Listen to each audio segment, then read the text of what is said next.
अख्तर एक गांव में अपनी बेगम के साथ रहता था।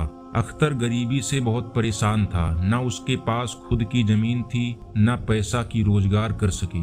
दिन भर मजदूरी करके जो थोड़े बहुत 20-30 रुपए मिलते वह 2 वक्त की रोटी के लिए ही निकाल पाते। अख्तर की बीवी अल्लाह पर बहुत ईमान रखती थी। वह रोजाना अपनी 5 वक्त की नमाज पढ़ा करती थी। एक दिन जब वह नमाज पढ़कर खड़ी होती है तब अख्तर बोलता है, अरे गुलशन, तुम्हारी खुदा को मानने और 5 वक्त की नमाज पढ़ने का कोई फायदा नहीं है। ये अल्लाह भी बड़ा कठोर दिल वाला है, नरम दिल की आवाज नहीं सुनेगा। मत किया कर इतना अल्लाह की इबादत। आज तक अल्लाह ने तेरी सुनी है क्या जो अब सुनेगा? वही गरीबी में दिन काट रहे हैं और इतने सालों से औलाद का सुख नहीं मिला। वह अलग दुख है हमारे भाग्य में। गुलशन ने कहा, मुझे विश्वास है अल्लाह हमारी जरूर सुनेंगे। मुझे अपनी इबादत और अल्लाह पर पूरा भरोसा है। अल्लाह एक दिन हमारी जरूर सुनेंगे, हमारे सारे दुखों को एक दिन जरूर दूर करेंगे। अल्लाह के घर देर हो सकती है, अंधेर नहीं। अख्तर ने कहा, चल देखता हूँ तेरा अल्लाह तेरे दिन रात नमाज पढ़ने और इबादत करने का कितना फल देते हैं। अभी मैं काम पर जा रहा हूँ, देखता हूँ कहीं मजदूरी का काम मिल जाए। गुलशन को अपने अल्लाह पर पूरा भरोसा था, पर अख्तर को अल्लाह पर बिल्कुल भी विश्वास नहीं था। उसे लगता था कि गरीबी और दुख अल्लाह ने उसके भाग्य में ही क्यों लिखी है। एक दिन गुलशन ने अपने शौहर से कहा, घर में कुछ भी खाने का नहीं रखा है, मैं क्या बनाऊं? अख्तर ने कहा, मैं भी क्या करूं गुलशन, आज मैं भी काम के लिए गया था लेकिन इस वक्त किसी के पास काम देने के लिए नहीं है। गुलशन ने कहा, खुदा पर भरोसा रखो, वह जरूर हमें इस मुसीबत से निकालेंगे। यह थोड़े से चावल रखे थे, पानी में उबले हैं, खा लो, दिल छोटा मत करो, कोई ना कोई काम मिल जाएगा। हो सकता है कल सुबह कोई काम मिल जाए। अख्तर ने कहा, बस कर गुलशन, बस कर, इतना भी अंधा विश्वास मत जगा अपने मन में अल्लाह के लिए। मुझे पता है वह हम गरीबों की नहीं सुनेगा। गुलशन भी अख्तर की बात सुनकर परेशान हो जाती है। वह हमेशा अल्लाह का ध्यान करके सोती थी। रमजान के नेक दिन चल रहे होते हैं। गुलशन सारे रोजे रखा करती थी और सच्चे मन से नमाज भी पढ़ा करती थी।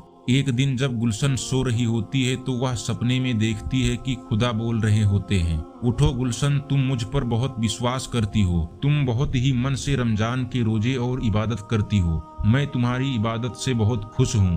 अब तुम्हारी सारी समस्याएं दूर होने वाली हैं। गुलशन कहती है, ऐ परवरदिगार, मुझे आप पर विश्वास था, आप मेरी समस्या जरूर दूर करेंगे। गुलशन सपने से उठती है और इधर उधर देखने लगती है, पर वहाँ कोई नहीं होता है। वह अल्लाह का ध्यान करती है और सपने की बात अख्तर को बताती है। गुलशन ने अपने शौहर से कहा, अल्लाह ताला मेरे सपने में आए थे, उन्होंने कहा बहुत जल्दी हमारी सारी समस्याएं दूर हो जाएंगी। अख्तर ने कहा, गुलशन, वह सपना है और सपने कभी सच नहीं होते, पर कोई बात नहीं, सपने में ही सही तुम्हें अपने अल्लाह के दीदार तो हुए।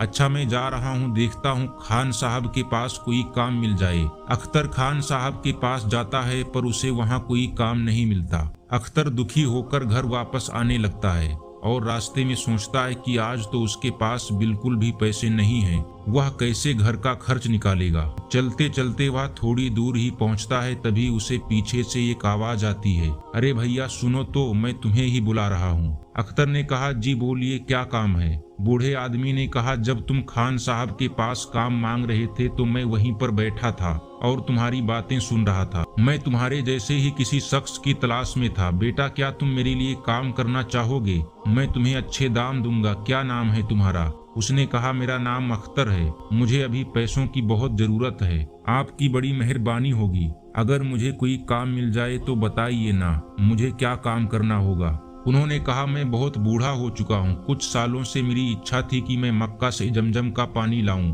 और यहाँ जरूरतमंद लोगों को मस्जिद में दूं, लेकिन मेरी उम्र इतनी हो चुकी है कि मैं थोड़ी दूर भी चलकर थक जाता हूँ। क्या तुम मेरे लिए मक्का की जियारत कर सकते हो और वहाँ का पानी भरकर ला सकते हो? अगर हाँ तो मैं तुम्हें इस पूरे काम के लिए 1 लाख रुपए दूंगा। बूढ़े शख्स की बात सुनकर अख्तर को 2 मिनट के लिए विश्वास नहीं हुआ कि अचानक 1 लाख रुपए कमाने का उसे मौका मिल गया। उसने सपने में भी 1 लाख रुपए कमाने का नहीं सोचा था। उसके पास कोई काम नहीं था। अख्तर बूढ़े आदमी से बोला, ठीक है बाबा, मैं आपका काम कर दूंगा। मैं मक्का से जमजम का पानी ले आऊंगा। बाबा ने कहा ठीक है, तुम कल सुबह ही मक्का के लिए निकल जाओ, फिर जब तुम वापस आओगे तो मैं तुम्हें पूरी रकम दे दूंगा। यह कुछ पैसे रखो, रास्ते में तुम्हारे काम आएंगे। बूढ़े शख्स को मक्का से जमजम का पानी लाने के लिए हाँ बोलकर अख्तर घर आ जाता है और गुलशन को बताता है। गुलशन भी यह बात सुनकर बहुत खुश होती है और अख्तर के जाने की तैयारी करती है। अगले दिन सुबह अख्तर मक्का के लिए निकल जाता है। वह तो सिर्फ इसी इच्छा से पानी लेने जा रहा था कि जैसे ही वह जमजम का पानी ले आएगा उसे रकम मिल जाएगी, जिससे उसकी गरीबी दूर हो जाएगी।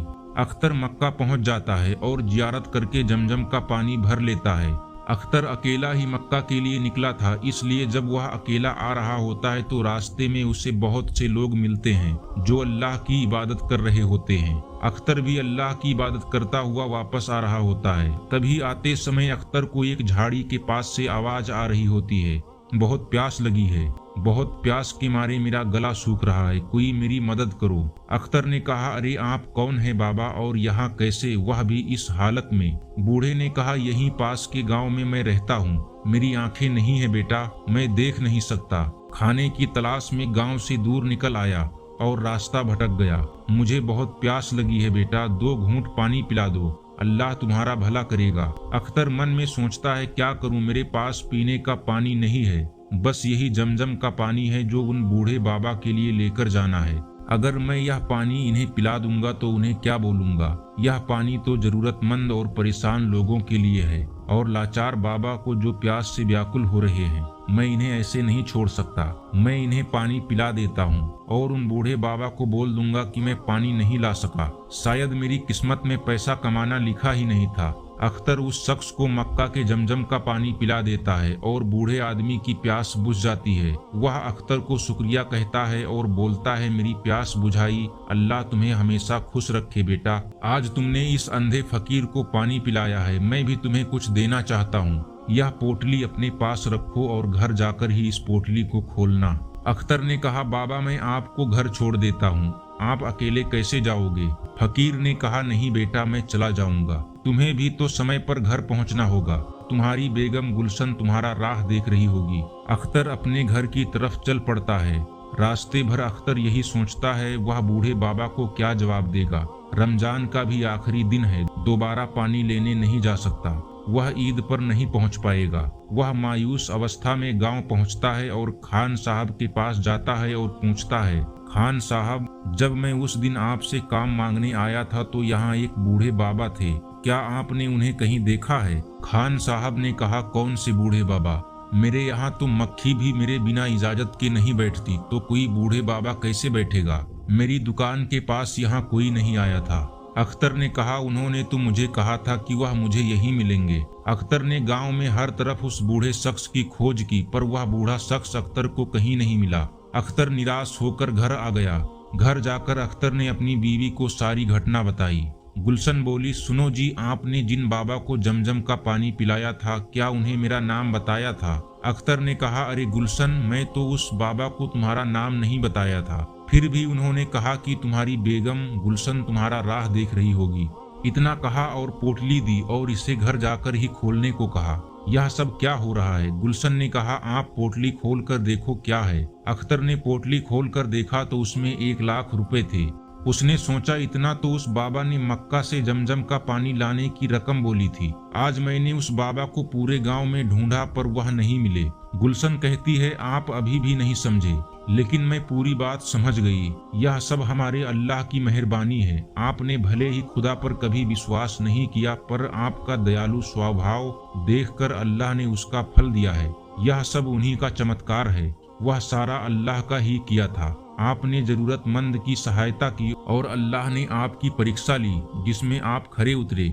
हमें अल्लाह का शुक्रिया अदा करना चाहिए, जिन्होंने फरिश्ते के रूप में आकर हमारी गरीबी दूर की। अख्तर ने कहा, हाँ गुलशन, यह तुम्हारी अल्लाह की इबादत करने का फल है। तुमने हमेशा सच्चे मन से उनकी इबादत की, इसलिए उन्होंने तुम्हें इसका फल दिया है। आज से अल्लाह पर मेरा भी अटूट विश्वास बन गया है। ऐ मेरे खुदा, मुझे माफ करना। दोस्तों, आज की ये पोस्ट आपको कैसी लगी, ये आप हमें कमेंट करके बता सकते हैं। आगे भी हम ऐसे ही पोस्ट आपके लिए लेकर आते रहेंगे।